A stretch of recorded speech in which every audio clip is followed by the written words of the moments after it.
Shalom kekasih Tuhan, kita bersama-sama kembali untuk beri waktu yang terbaik, memuji dan menyembah Tuhan. Mari kita siapkan hati kita dengan berdoa. Kami bersyukur Tuhan, Engkau sungguh baik dalam kehidupan kami.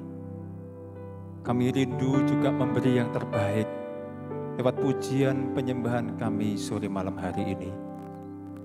Kerinduan kami Tuhan, untuk kami boleh tenggelam di dalam hadirat-Mu, berjumpa dengan pribadi-Mu, menyenangkan hati-Mu, dan biarlah Engkau ditinggikan atas setiap pujian penyembahan kami. Terima kasih Tuhan, kami mau menikmatinya di dalam nama Tuhan Yesus Kristus. Haleluya. Amin.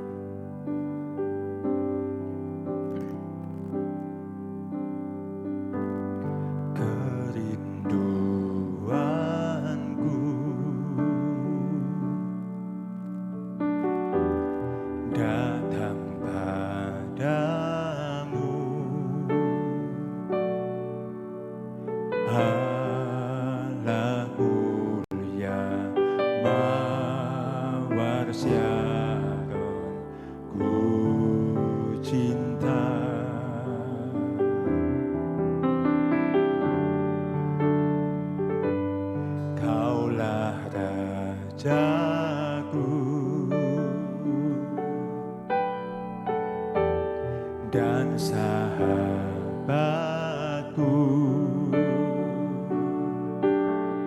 terindah,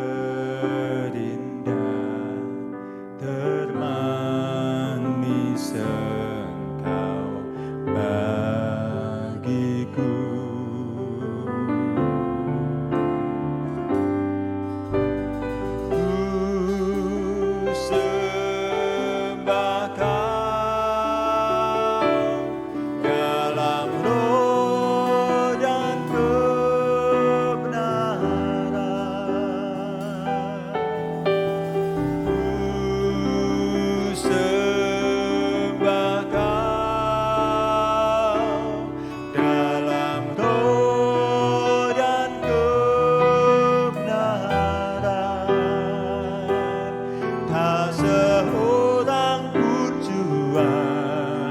Seperti Kau, Yesus.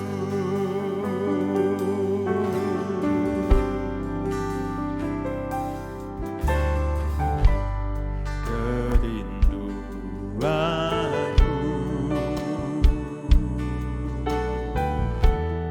datang padamu.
seperti Kau Yesus.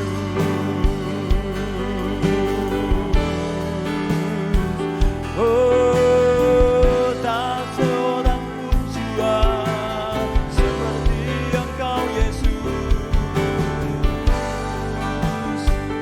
Tiada yang lain Tuhan, sungguh Kau yang terindah, Engkau yang termulia. Kami kagumkan pribadi-Mu Yesus. Hanya Kau yang layak, hanya Kau yang layak. Terima segala pujian kami Tuhan. Sungguh hati kami itu menaikkan pujian bagi-Mu. Tiada yang seperti-Mu Tuhan. Betapa Engkau baik, betapa Engkau sungguh baik. Kami menikmati segala kemurahan-Mu, kami menikmati pribadi-Mu. Biar hari-hari kami menyenangkan hati-Mu. Terima kasih Yesus, terima kasih Tuhan.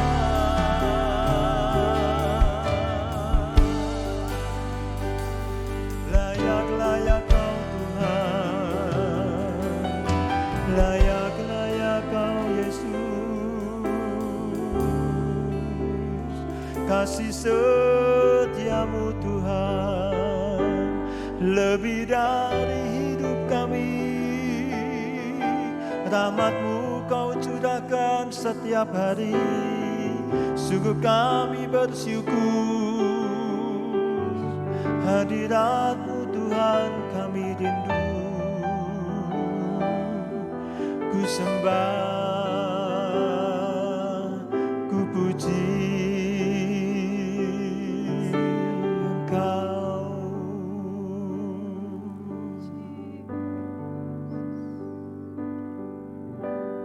Ku sembah Kau dalam roh dan kebenaran. Ku sembah Kau dalam roh dan kebenaran. Tak seorang pun jua seperti Kau Yesus. Oh, ku sembah Kau dalam roh dan kebenaran.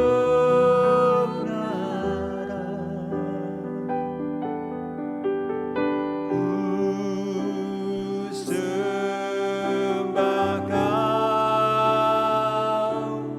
dalam roh dan kebenaran. Tak seorang pun jua seperti Kau Yesus.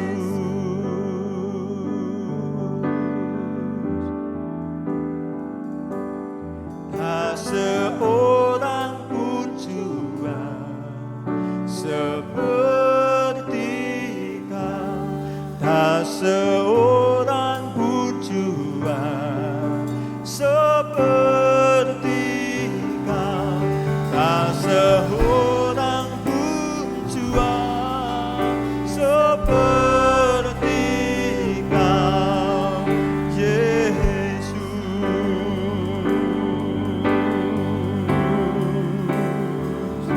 Oh Tuhan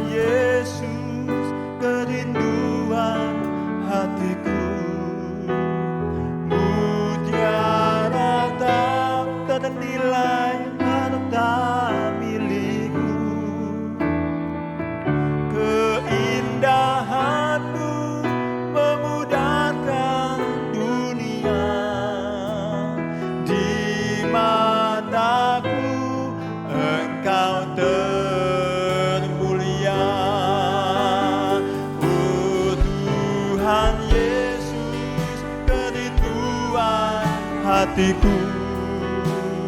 Mutiara tak ternilai harta milikku. Keindahanmu memudahkan dunia. Di mataku Engkau termulia. Oh Tuhan Yesus, kerinduan hatiku. Mutiara tak ternilai harta milikku. Keindahanmu memudahkan dunia. Di mataku Engkau termulia. Oh Tuhan Yesus, kerinduan hatiku. Mutiara tak ternilai harta milikku. Keindahanmu memudahkan dunia. Di mataku Engkau termulia. Di mataku Engkau termulia. Di mataku Engkau termulia.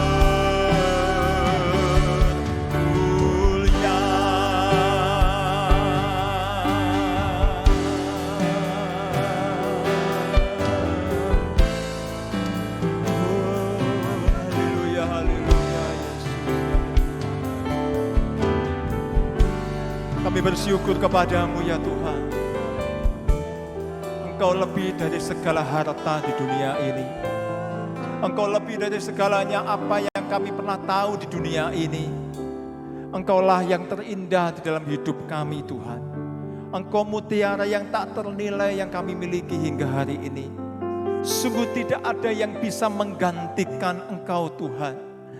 Kami rindu Tuhan untuk Engkau senantiasa bersama-sama kami. Di dalam setiap musim hidup kami, apapun yang terjadi, sungguh kami mau katakan Engkau baik. Engkau sungguh sangat baik. Terima kasih Tuhan. Terima kasih Yesus. Terima kasih Yesus. Apapun yang terjadi di dalam hidupku, selalu ku berkata Tuhan Yesus baik. Dalam segala hal yang terjadi, tetap ku berkata Tuhan Yesus baik.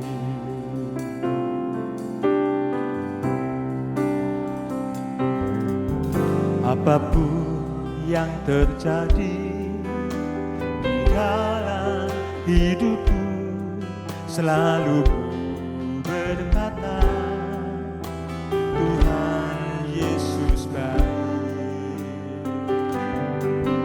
Dalam segala hal yang terjadi,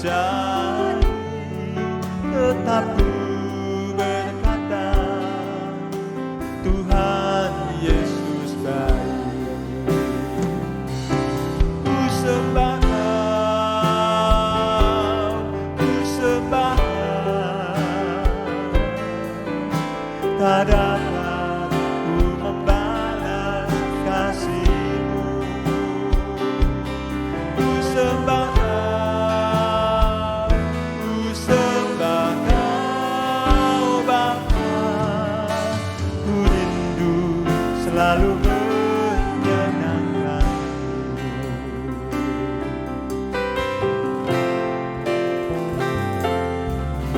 Apapun yang terjadi di dalam hidupku, selalu ku berkata Tuhan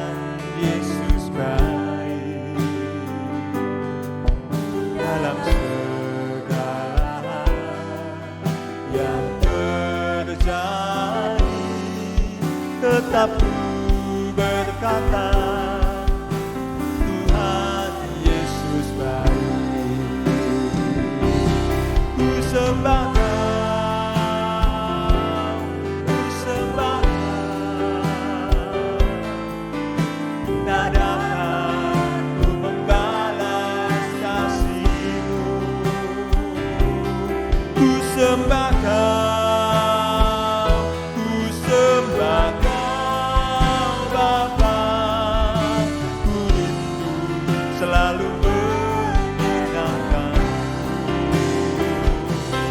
Ku sembah Kau, ku sembah Kau. Tak dapat ku membalas kasih-Mu. Ku sembah Kau, ku sembah Kau Bapa. Ku rindu selalu menyenangkan-Mu. Ku rindu selalu menyenangkan-Mu. Ku rindu selalu menyenangkan-Mu.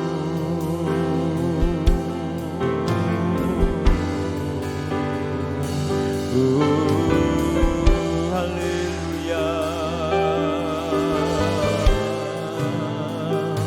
haleluya. Haleluya.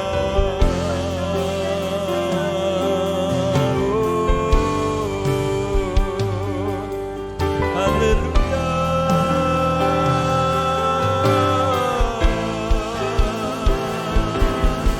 Haleluya. Haleluya. Sungguh Engkau baik, sungguh Engkau baik. Ya dalam maya setia dalayamu. Ya dalam maya setia dalayamu.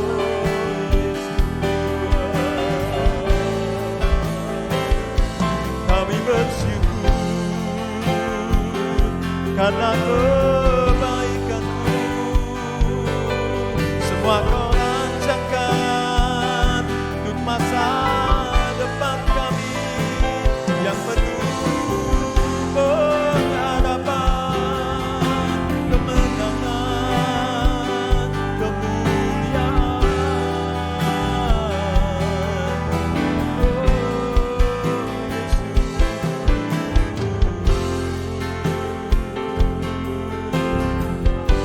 Kasih setia-Mu melingkupiku. Biar damai sejahtera-Mu memenuhi setiap ruang hati kami. Damai sejahtera-Mu memerintah kami. Haleluya. Pikiran kami, pikiran Kristus. Haleluya.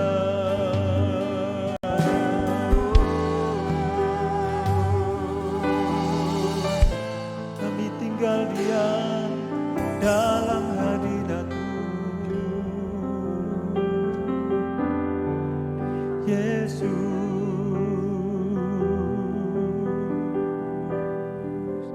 Haleluya.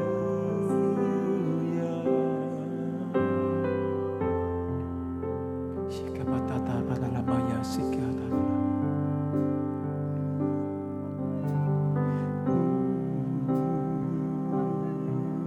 Mari angkat pujian sekali lagi.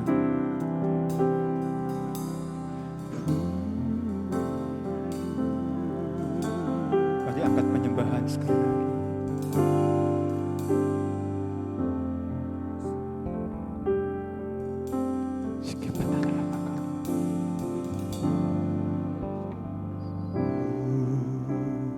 Sembah Kau dalam roh dan kebenaran.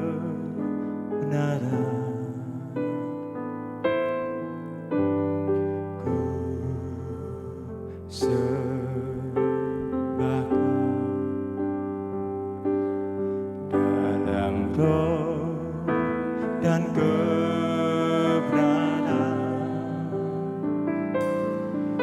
seorang pun jua seperti Kau Yesus. Sekali lagi kami angkat setiap pujian kami kepadamu ya Tuhan. Kami merasakan betapa Engkau hadir di tengah-tengah kami.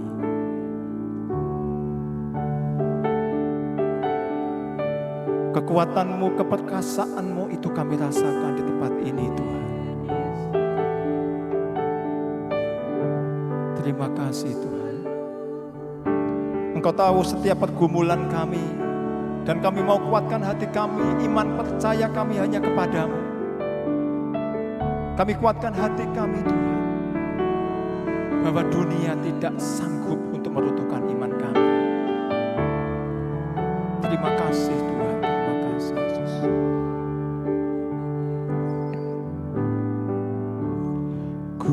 Kuatkanlah hatiku, lewati lembah persoalan. Tuhan Yesus sanggup menopangmu. Jangan berhenti harap padanya.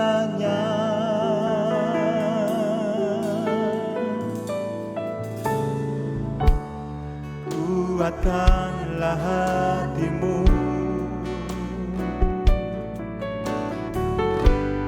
lewati setiap persoalan. Tuhan Yesus selalu menopangmu. Jangan berhenti harap padanya. Tuhan pasti sanggup, tangannya takkan terlambat untuk mengangkatku. Tuhan masih sanggup, percaya Dia tak tinggalkanmu.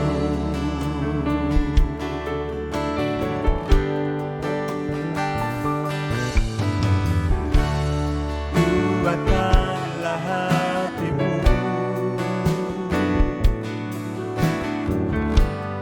lewati setiap persoalan. Tuhan Yesus selalu menopangmu. Jangan berhenti harap padanya. Tuhan pasti sanggup, tangannya takkan terlambat untuk mengangkatku. Tuhan masih sanggup, percaya Dia tak tinggalkanmu.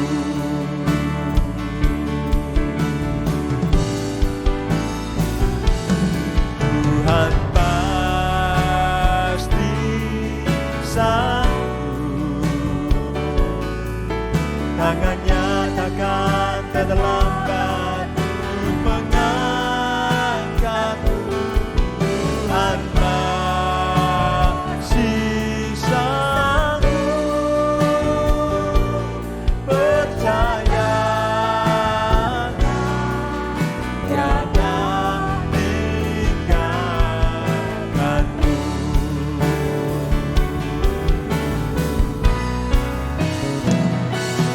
Tuhan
Kami rindu Tuhan untuk mendengar firman dari Yang Maha Kuasa. Karena Engkau sanggup Tuhan di dalam setiap perkara-perkara kami. Engkau sanggup memulihkan, Engkau sanggup menyembuhkan. Engkau sanggup membawa kami kepada jalan-jalan-Mu yang tenang. Engkau sanggup Tuhan untuk mengangkat kami.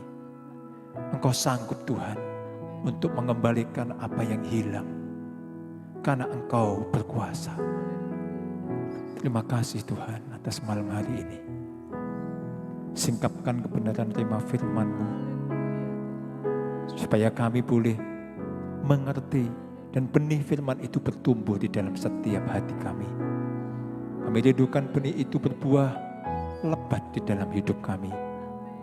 Urapi kami oleh Roh Kudus, buat kami mengerti. Beri kami telinga seorang murid dan hati sebagai hamba. Di dalam nama Tuhan Yesus Kristus. Haleluya. Amin. Shalom Bapak Ibu yang saya kasihi di dalam Tuhan Yesus Kristus. Hari ini saya akan sharing firman Tuhan yang mengambil tema Father Figure atau figur seorang bapak. Mungkin di antara saudara ada yang bilang, "Loh, saya kan belum married, Pak. Saya masih jomblo," begitu ya. Tapi saya percaya bahwa saudara suatu saat akan menjadi calon father atau calon seorang ayah. Atau mungkin di antara saudara juga ada yang wanita-wanita yang belum menikah atau seorang ibu yang sudah menikah berkata, "Khotbahnya tidak cocok Pak buat saya." Saya juga akan berkata bahwa walaupun judulnya The Father Figure, tapi bagi ibu-ibu apalagi yang menjadi single parents, ibu perlu merenungkan, mendengarkan khotbah hari ini. Bagi yang masih single maupun yang sudah bersuami, paling tidak saudara bisa mendoakan suamimu atau calon suamimu kelak menjadi figur bagi keluarga, juga bagi anak-anakmu. Amin saudara. Mari, sudah siap kita mendengar firman Tuhan? Saya akan mulai. Di zaman sekarang ini banyak keluarga yang kehilangan peran dan fungsi di dalam keluarga. Apalagi mereka yang hidup di kota besar seperti Jakarta, maka berbagai kesibukan kerja dan aktivitas yang padat itu membuat banyak keluarga tidak bisa lagi menikmati kebersamaan satu dengan yang lainnya. Rumah itu cuma menjadi tempat singgah, tempat istirahat setelah beraktivitas dan bekerja. Belum kita hidup di zaman digitalisasi, zaman era smartphone ini, saudara ngaku tidak mengaku, suka tidak suka, banyak di antara kita yang waktunya habis dengan gadget kita. Betul tidak saudara? Banyak waktu kita gunakan memberikan jempol, likes, daripada memperhatikan keluarga. Yang setuju tentu katakan amin ya. Mari kita baca yang menurut saya sangat bagus bagi keluarga dari Rasul Paulus yang disampaikan kepada jemaatnya di Efesus. Efesus 6 ayat 1 sampai dengan 4 demikian bunyinya. Hai anak-anak, taatilah orang tuamu di dalam Tuhan, karena haruslah demikian.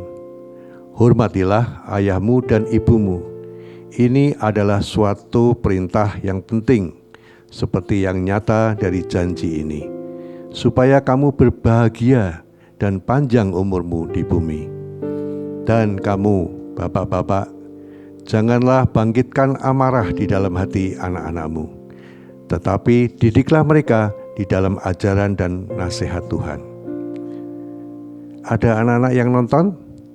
Saya dan saudara itu anak-anak juga, karena kita punya bapak atau orang tua. Jadi ayat ini untuk siapa? Untuk saya dan saudara. Hormatilah ayah dan ibumu, bukan hanya ibumu saja atau ayahmu saja, karena ini suatu perintah yang sangat penting. Kalau kita sebagai anak sudah melakukan ayat 1 dan 2 tadi, maka ada janji Tuhan buat kita anak-anaknya pada ayat yang ketiga. Jadi kalau saudara-saudara ingin berbahagia, sukses, hormatilah ayah dan ibumu, maka saudara akan bahagia dan panjang umur. Mari kita masuk ke ayat 4 yang lebih spesifik lagi. Hai bapak-bapak adalah figur yang punya peran yang sangat strategis di dalam keluarga. Kenapa punya peran yang strategis? Karena figur Allah adalah gambaran Tuhan di dunia ini. Maka seorang teolog dari Amerika sekaligus seorang psikologi bernama James W. Fowler mengatakan anak-anak yang dekat dengan orang tuanya, terutama ayahnya, itu akan mudah mengenal Allah di masa dewasanya. Artinya ayah adalah bentuk representatif Allah di rumah.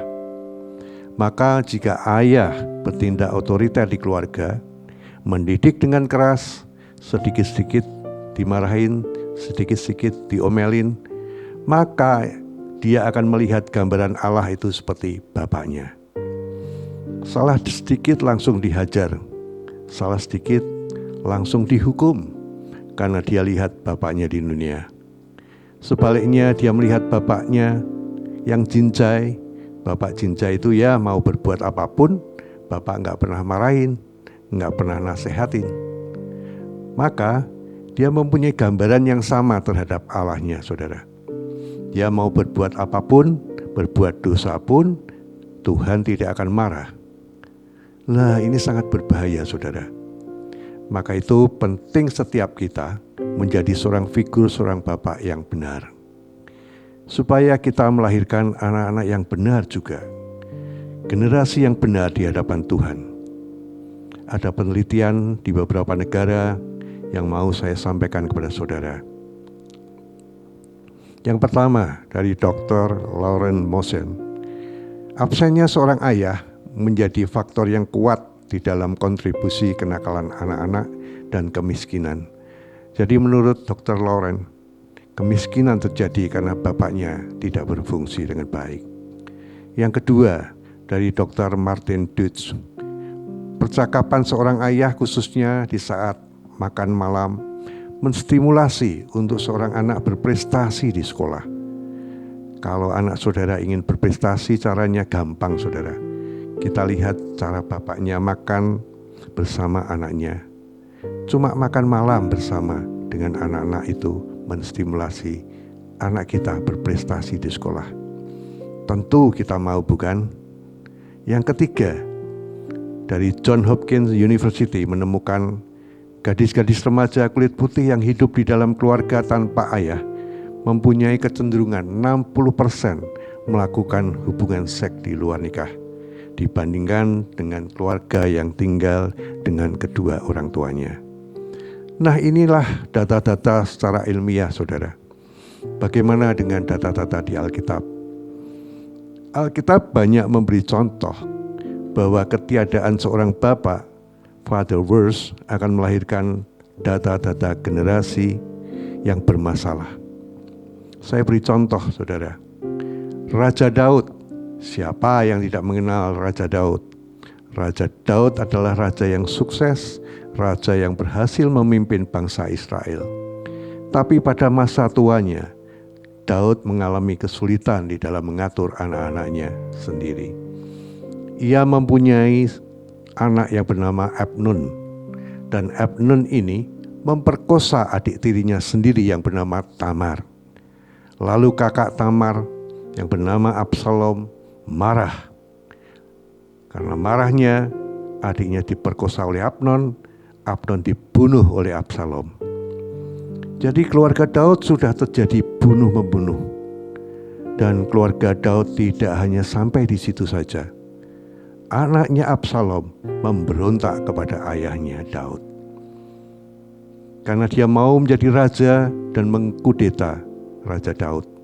Sehingga anak dan bapak itu berperang, saudara. Kacau sekali keluarga Daud ini.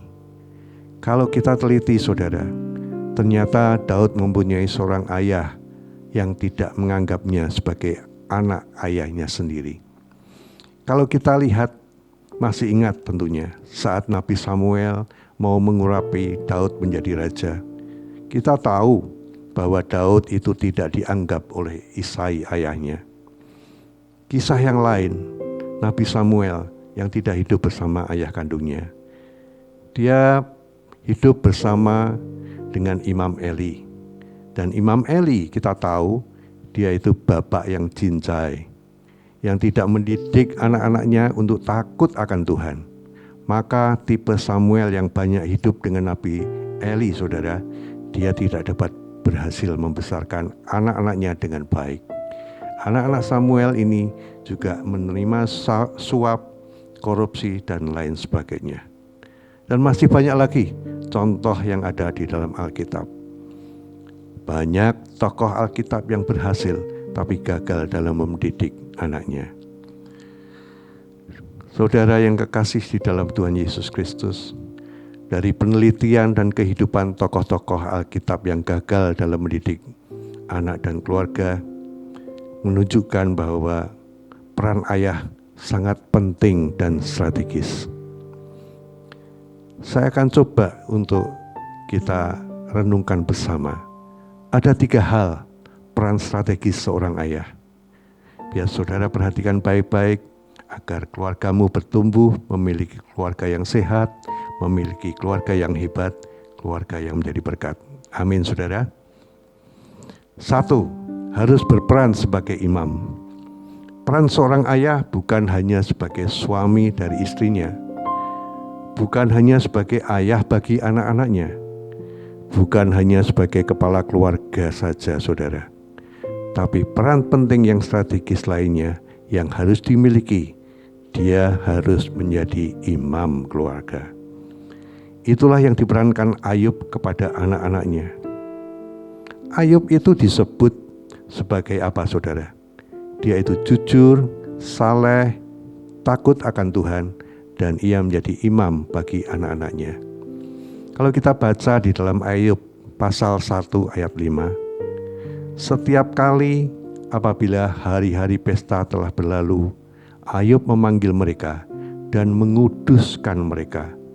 Keesokan harinya, pagi-pagi bangunlah Ayub, lalu mempersembahkan korban bakaran sebanyak jumlah mereka sekalian.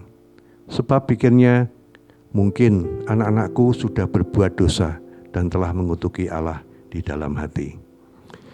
Demikianlah dilakukan Ayub senantiasa. Demikian Ayub melakukan 1 tahun sekali? Tidak, saudara. Ayub melakukan sebulan sekali? Tidak juga. Demikian Ayub melakukan senantiasa. Apa artinya? Melakukan setiap saat, setiap kali, itulah yang dilakukan Ayub. Sebab Ayub bertindak sebagai imam bagi anak-anaknya. Nah, kita belajar apa tugas imam. Kalau saudara baca di dalam Alkitab Imamat, saudara, maka saudara akan tahu betapa pentingnya peran imam dalam menentukan nasib sebuah bangsa. Penting sekali, saudara. Jikalau imam itu berbuat dosa di mata Tuhan, maka seluruh bangsa itu ikut menanggung dan ikut bersalah. Tapi sebaliknya, seorang imam benar di mata Tuhan, maka berkat akan turun atas bangsanya. Jadi penting sekali peran seorang imam. Demikian juga konteksnya peran ayah sebagai imam di dalam keluarga, saudara. Dia harus benar terlebih dahulu. Imam itu kita, ayahnya, harus benar terlebih dahulu di hadapan Tuhan, supaya dapat membawa keluarga, bisa membawa istri dan anak-anaknya mendapat perkenanannya dan kasih karunia Tuhan. Tapi kuncinya harus dimulai dari bapak dahulu, yang harus bertindak sebagai imam. Maka itu tidak ada jalan lain, saudara. Seorang bapak harus memiliki kebiasaan-kebiasaan yang baik. Dia harus suka membaca firman, suka berdoa, suka memuji, suka menyembah, suka berjalan dan menghidupi buah-buah roh dan sebagainya. Sebab ayah itu harus jadi role model buat anak-anak. Mereka akan meniru apa yang akan kita lakukan. Maka jangan sekali-kali menyuruh anakmu tidak merokok. Mereka akan meniru apa yang kita lakukan kalau kita masih merokok. Tidak mungkin. Jangan suruh anak-anakmu baca Alkitab sementara kita sendiri tidak pernah baca Alkitab. Kita bacanya Kopengho, saudara. Jangan suruh anakmu beribadah di gereja kalau saudara sendiri tidak pernah beribadah. Jadi ingat saudara, kita ini role model. Jadi contoh bagi buat anak-anak kita. Kalau kita ingin anak-anak kita rajin membaca Alkitab, dimulai dari diri kita dahulu, rajin baca Alkitab. Kalau kita mau anak-anak kita rajin berdoa, dimulai dari diri kita dulu, rajin berdoa. Maka anak-anak kita tentu akan ikut rajin berdoa. Itulah fungsi ayah sebagai imam, membawa anak-anak kita setiap harinya. Rohaninya mengalami peningkatan, dan itu karena kita bertindak sebagai imam yang benar bagi anak-anak kita. Yang mengerti dan setuju katakan amin. Kita beri kemuliaan kepada Tuhan, saudara. Saudara yang kekasih, yang kedua, berperan sebagai pendidik. Kita tadi baca di dalam Efesus pasal 6 ayat 4. Dan kamu, bapak-bapak, janganlah bangkitkan amarah di dalam hati anak-anakmu, tetapi didiklah mereka di dalam ajaran dan nasihat Tuhan. Didiklah mereka di dalam ajaran dan nasihat Tuhan. Kita berikan garis bawah dan tanda tebal. Saudara-saudara, perhatikan kata-kata tersebut. Tetapi didiklah mereka. Dalam mendidik anak biasanya salah kaprah, saudara. Menurut ayah, tugas untuk mendidik itu adalah tugas dari seorang istri. Ayah itu tugasnya bekerja menafkahi keluarga, saudara. Ternyata tidak begitu. Tapi celakanya, istri yang diberi tanggung jawab mendidik anak-anaknya, istrinya berpikir bahwa tanggung jawab pendidikan adalah pada guru di sekolah. Akhirnya orang tua mengabaikan pendidikan anak-anaknya. Tetapi lewat ayat yang baru saja kita baca, jelas dikatakan, dan kamu bapak-bapak, dengarkan baik-baik. Yang mendengarkan di mana saja berada, ini tegas kalimatnya, saudara. Seorang ayah harus menjadi figur dan teladan dalam mendidik bagi anak-anaknya. Apa yang perlu diajarkan, diteladankan, saudara? Yaitu kasih, kebenaran, dan kekudusan. Ini yang perlu kita ajarkan, 3K, kasih, kebenaran, dan kekudusan. Tapi kadang tanpa kita sadari justru bukan 3K ini yang kita ajarkan.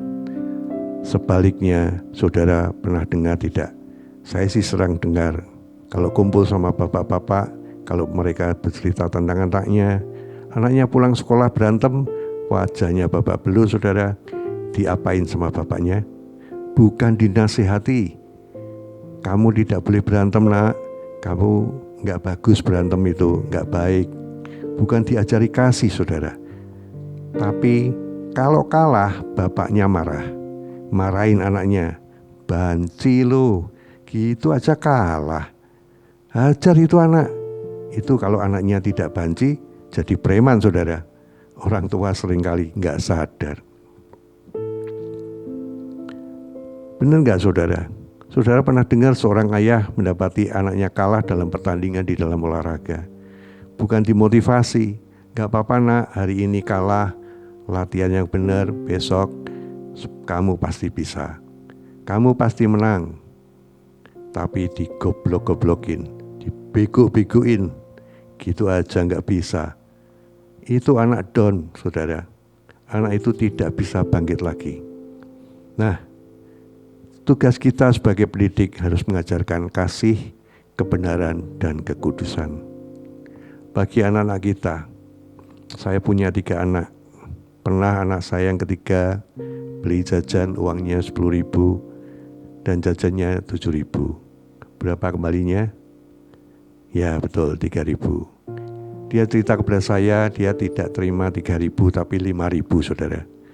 Tapi entah bagaimana keburu-buru atau salah kasih, yang jual tidak tahu. Lalu anak saya kaget. Saya tanya, lalu kamu bagaimana? Saya kembalikan kelebihannya, papi. Wah, hati saya gembira, saudara. Saya bilang, kamu pintar, hebat. Kamu jadi anak yang jujur. Saya puji dia. Tapi tak jarang ada juga ayahnya malah goblok-goblokin, bilang goblok lu, kesempatan tidak akan datang yang kedua kali, dan seterusnya. Bapak Ibu yang saya kasihi, Ulangan 6 ayat 6 dan 7 mengatakan, apa yang kuperintahkan kepadamu pada hari ini, haruslah engkau perhatikan. Haruslah engkau mengajarkan berulang-ulang kepada anak-anakmu dan membicarakannya apabila engkau duduk di rumahmu, apabila engkau sedang dalam perjalanan, apabila engkau berbaring, dan apabila engkau bangun. Jadi intinya saudara, kapanpun, dimanapun, dalam kesempatan kapanpun, saudara, sebab kita sebagai orang tua, sebagai ayah, harus mendidik anak-anak kita. Amin. Apa yang diajarkan, yaitu kasih, kebenaran, kekudusan. Kalau anak kita salah, kita tegur dan kita nasihati. Jangan seperti itu. Jangan seperti Imam Eli, saudara. Anak-anaknya rusak, saudara. Anak-anaknya korupsi, korban bakaran dicuri. Imam Eli tidak tahu? Tahu dia, tapi dibiarkan. Dia mengadakan perzinahan kepada banyak wanita. Imam Eli tahu? Tahu, saudara. Tapi didiamkan juga. Akhirnya Tuhan marah pada Hofni dan Pinehas, dan mereka mati mengenaskan. Yang ketiga, sebagai payung perlindungan. Ayah sebagai payung perlindungan. Artinya memberi rasa aman dan nyaman, sekaligus menafkahi dan melindungi untuk supaya hidup cukup dan layak. Di dalam 2 Korintus pasal 12 ayat 14b dikatakan, karena bukan anak-anak yang harus mengumpulkan harta untuk orang tuanya, melainkan orang tualah untuk anak-anaknya. Orang tua punya kewajiban di dalam kitab Kejadian. Sejak manusia jatuh dalam dosa, maka ayah khususnya punya peran, mempunyai tugas mencari nafkah bagi keluarganya. Oleh sebab itu, ayah diperintahkan untuk rajin bekerja mencari nafkah bagi keluarganya. Jadi kuncinya adalah rajin bekerja. Soal pendapatan besar atau kecil itu nomor 2. Itu berkat Tuhan. Masing-masing bagi kita berkatnya berbeda-beda. Tapi yang perlu kita camkan adalah rajin bekerja. Kalau penghasilan saudara kecil, tidak usah minder, tidak usah malu, tidak usah kecewa, saudara. Kita perlu malu kalau kita malas. Kerjanya cuma ungkang-ungkang kaki di rumah, suruh istri yang bekerja. Udah gitu suka marah, suka kasar sama istri. Itu yang harusnya malu dan bertobat, saudara. Demikian juga anak-anak. Kalau saudara punya orang tua tidak dapat teman-temanmu, saudara punya penghasilan pas-pasan, saudara tidak perlu malu. Yang penting saudara punya ayah yang rajin bekerja. Saudara harus bangga memiliki orang tua seperti itu. Baru-baru ini di Semarang ada seorang gadis yang wisuda diantar oleh bapaknya naik becak. Sebab ayahnya memang tukang becak profesinya. Dan dia tidak malu, saudara. Tapi dia malah bangga. Walaupun bapaknya seorang tukang becak, sanggup menyekolahkan dia sampai lulus perguruan tinggi menjadi sarjana S1. Ini anak yang benar, saudara. Dalam memberi payung perlindungan, bukan sekedar mencari nafkah dan rajin bekerja saja, tapi ayah harus hadir memberi rasa aman dan nyaman bagi anak-anaknya. Sesibuk apapun saudara, harus menyediakan waktu bagi anak-anak. Saudara harus punya quality time yang baik bagi anak-anakmu dan keluargamu. Ada kisah nyata sebuah kesaksian seorang ayah yang anak perempuannya sekolah di komplek perumahan. Dari rumah jaraknya hanya 200 meter, saudara. Tapi pada waktu naik kelas SMP, anaknya pengen sekolah di sekolah yang ada bahasa Mandarinnya. Dan adanya di tempat yang jaraknya 20 km dari rumah. Tapi demi melihat keinginan dan bakat dari anaknya, sang ayah 2 bulan mengantar anaknya sendiri ke sana. Dari 200 meter menjadi 20 km. Pada bulan ketiga dicarikan mobil antar jemput dan didapatkannya, saudara. Tapi sopirnya diberitahu kalau menjemput anakku di gerbang perumahan saja. Karena ayahnya setiap anaknya berangkat sekolah diantar dulu oleh ayahnya sampai di gerbang perumahan dan baru dijemput oleh mobil antar jemput itu. Itulah yang dilakukan sebagai peran ayah untuk memberi rasa aman dan nyaman bagi anak perempuannya. Karena dia ingin punya waktu bagi anak-anaknya walaupun hanya harus berkorban. Itulah peran bapak strategis yang memberikan payung perlindungan bagi anak-anaknya. Saya tutup dengan sebuah kesaksian yang ada di Cina. Ada seorang anak yang berusia 2 tahun, orang tuanya bernama Xiaoyun. Anak ini kena leukemia atau kanker darah. Dan dia harus dirawat di Beijing. Dan Xiaoyun harus keluar dari Sichuan, dari tempat asalnya ke Beijing. Untuk menerima transplantasi susum tulang.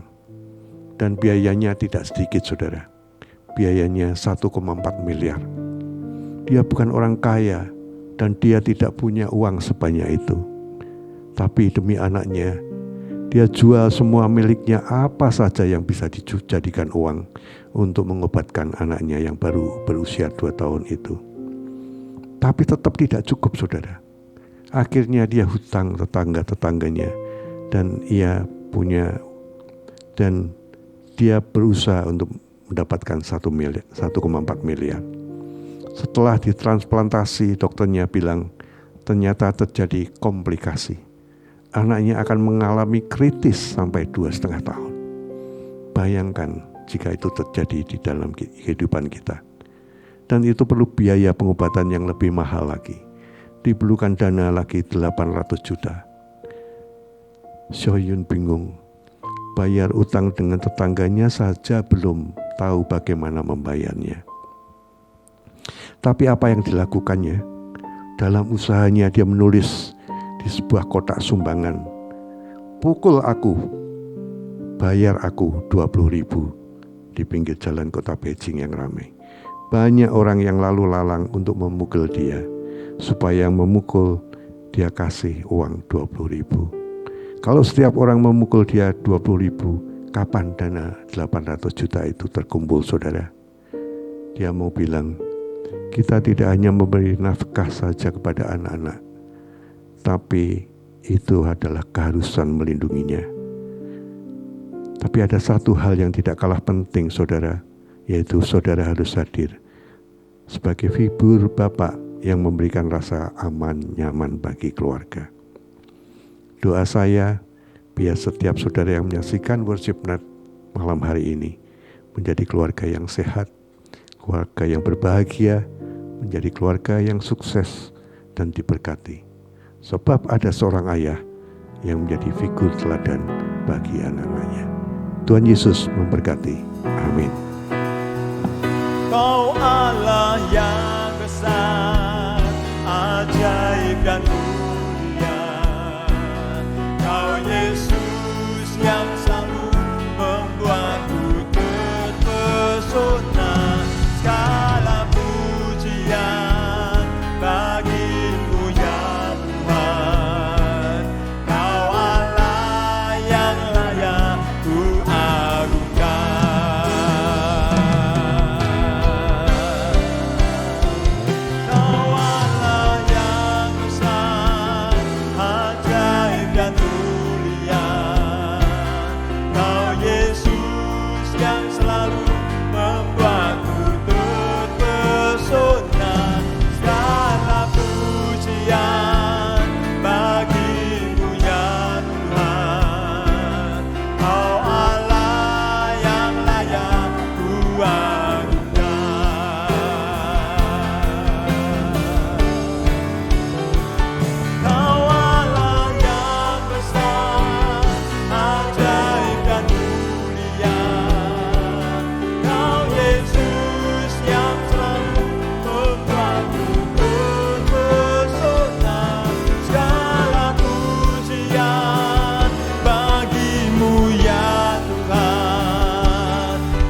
Mari kita berdoa.